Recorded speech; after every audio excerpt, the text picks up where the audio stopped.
Hi everyone, welcome back to week 2 of Everything I Read in Nigeria. This is going to double as a reading catch-up, but also really a book review because the only book I really finished reading was the Jasad Heir. I finished that a couple of days ago. I've started another book, but we're going to mainly just focus on this one. And if you remember, I had a tall order for this book. I got to like 30% in week 1 and I was like, guys, this is amazing. But then I also said, if this ends up being not great, then forget I ever said anything. Did it live up? I don't know what I'm giving it for a rating yet. I know what I want to give it, but then when I really squint, I realize that I may be like overdoing it a little bit. But let's get into the actual review. I really liked the FMC. I thought the author did a fantastic job of differentiating her from a lot of other modern FMCs that tend to follow the same cookie cutter type personality. She was more or less feral. She was angry. She was a bit obnoxious. She was hilarious. I loved her. I think the plot had so much potential. I think the one thing that this book suffered from was not enough editing and maybe, funny enough, not enough pages. I think this book went to like 400 and almost 450 pages, and quite frankly, I think you could have used like 100 or 150 more. I'll get into that why later. But what is this book about? The Jasad Heir is about the Jasad Heir, the FMC, whose kingdom, they have magic, but they're really the only kingdom left that has magic, and their kingdom was targeted by the other 4 kingdoms and basically destroyed when she was 9 years old. We meet her over a decade later. She's like 21, and she is now in the company. She was living in a small town. She now finds herself, through a lot of coincidences, in the company of the heir of the leader who burned her kingdom to the ground. And he wants her to compete in this Hunger Games types competition that happens every couple of years to pay homage to their gods. And he wants her to compete as his champion. So she would be competing as a champion of the person whose father burned her kingdom to the ground. And I should also say, in modern times, so like now, they still hunt Jasadis. They still hunt people that have magic. They will kill you. Like his father has zero tolerance for people with magic. It's really sad. But one thing that I found interesting about the FMC is that she's not one of the ones, like I thought she would already really want to like get her people back, you know, she feels wronged, this and that, but she doesn't feel any of those things. She obviously feels wronged, and she hates that this happened, and she hates that it's still happening, but she just wants to keep her head down and live. Like, she doesn't think she owes her people anything to like go and try to save them and become this new leader. She's just kind of like, you know what, I'm just here to live, I'm just here to survive. Like, I cannot, like, it's not my business. And so when the heir offers her freedom for her competing in this whole, he knows she has magic, he's willing to keep it a secret because he wants her help in not only winning the whole competition, but also helping to track down the 2 factions, the 2 Jasadi groups that are trying to basically rise up again. He wants to track them down, and she agrees, which is surprising because like, you would really help the heir of the person who burned your kingdom to the ground to track down your people. But again, this is one of the things that made her so different from other FMCs, is that like, wow, you would really go there. And another thing I should say is that this book, like I said, it's the Hunger Games types X competition. I didn't know that's what it was going to be, but when it started happening, I was like, okay, you know what, this is fine because it's not taking over the whole story. I don't like reading books where like there's a whole trial and competitions, and like Hunger Games was great for what it was, but I don't want to read it again in modern, like now. So when I realized that was happening, I was like, then there were just so many other things, so I was like, okay, it's fine. So I've said what I liked about the book. I love the FMC. I think the plot had a lot of potential. What didn't I like? I have my list. I'm so sorry, but I do have my list. I think this book, the summary is, and maybe I've already said this, I've tried to record this a couple of times by now, this book needed better editing or more editing, and it also needed maybe 100 more pages, which is crazy because it was already like almost a 450 page book. But I think you could have used another 100 page, and I'm gonna explain because so much potential. I'm not even joking. This was a very plot-driven book, which usually I would be like, oh, a plot-driven book, like it's moving too quickly. But then after reading the Captive Prince trilogy, that was also a very plot-driven book, I was like, oh, it's really possible for an author to write an amazing plot-driven book where you don't feel like the characterization of the different characters suffer, neither do the relationships between those characters. And I think the biggest difference between the Captive Prince and this book is that the Captive Prince, I think I said in one of my videos that the author uses all of her real estate, and I think the author in this book tried to really expand the bounds of her real estate, and it made things hard to like follow at times. The first thing I have on my list is not giving us enough info. And so sometimes it felt like, if you think of a pyramid, it has 1, and then you have the 2, and then you have the 3, and then it goes all the way down to 10. Sometimes it felt like she'd say something in a scene that would be like level 5 without realizing that maybe she hasn't given us level 4, 3, 2, 1.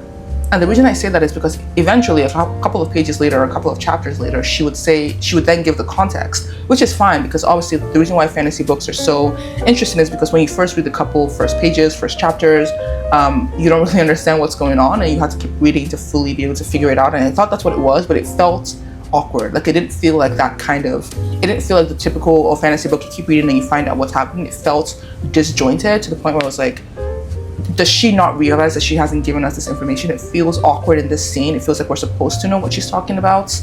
And sometimes like the characters will learn certain things and you're like, they're going to expand on that, right? Because that's so random and that doesn't really make any sense. Like, and this whole not enough information, I'm just gonna jump to my third point, is that bled into the fact that there were too many secondary characters. This is what I said with the whole Captive Prince, that she kept her real estate small, so she focused on a small group of characters, she didn't try to like expand and make a bunch of side characters, a bunch of secondary characters. And I feel like in this book she definitely did that. It was sometimes really hard to follow with the gods, the secondary characters, with the secondary characters in recent times, and then secondary characters in like the past, because like I said, the kingdom was burned to the ground when she was 9, so there's definitely like her remembering things from the past and bringing up characters from the past and having to remember the ones from like now. I was like, I don't understand what's happening. And I felt like I love secondary characters, but you have to like build them up. The author, I didn't think the author built them up well enough, especially the character relationships, because characters, it's one thing to build up your characters, it's nothing to build up your character relationships. And I think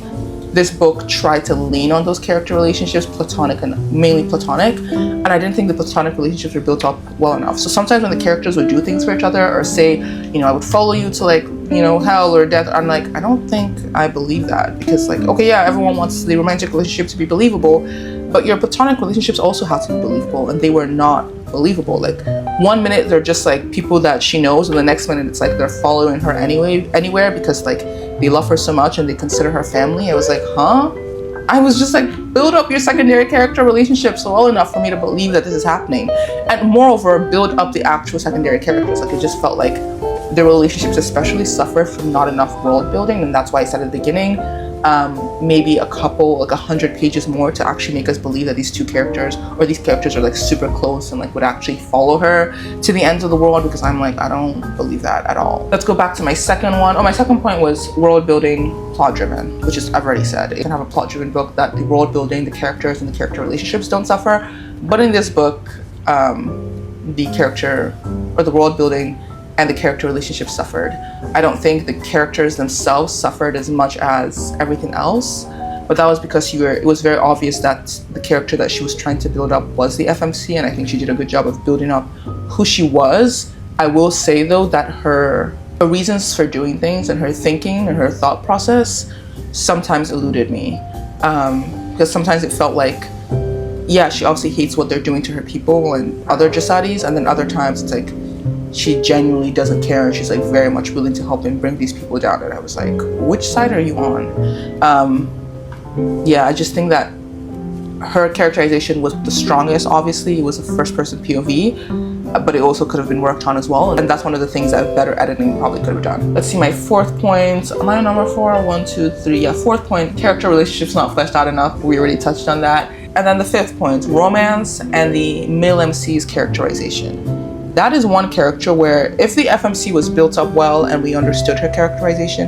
the male MC was not built up as like at all. But let's first talk about the romance, because she has every reason to hate him. Like, his family did like unspeakable things to her people, like terrible, and are still doing terrible things to her people.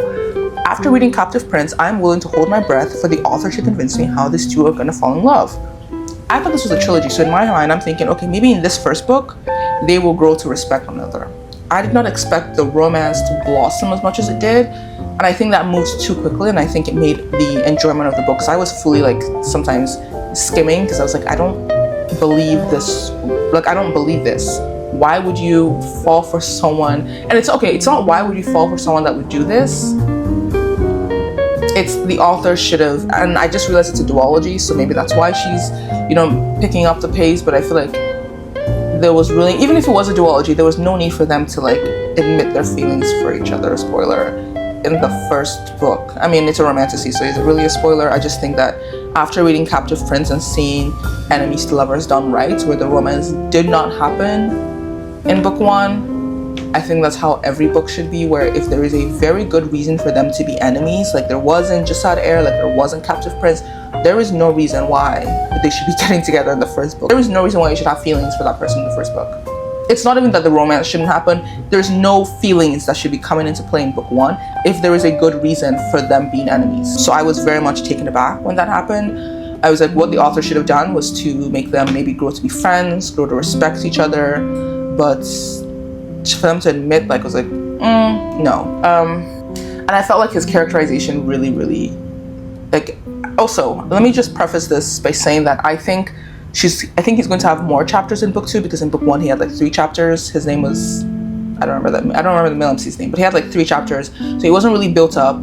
He was mainly built up from what the FMC was telling us. Actually, not really in what he was doing, but in what she was telling us that he was doing. So apparently he has OCD, and if things aren't like super, you know, like my shelf would probably make him cry, and she would tell us this, and I'd be like, oh, okay, cool, but we wouldn't really see it. I think it's in book 2 that we're going to see more of him. Like, I have no doubt that he's going to get his own chapters in book 2, a lot more chapters, because the ending chapter of this book was him. So we're probably going to get a lot more of his characterizations. But one thing that really bothered me, and this goes back to the romance, is that like his people did these terrible things to her. We don't know if he's hunting Jasadi, so we know that to some extent he agrees with what his father did, but we don't know how much he agrees. Like, it was once alluded that maybe he's not as harsh as his father when it comes to the people that have magic and the Jasadis, but like, we don't know that. So him willing to keep her secrets, him willing to admit his feelings for her, I'm like, how much of this is him him having feelings for the FMC, and him like actually believing that Jasadis are people that don't deserve this kind of treatment?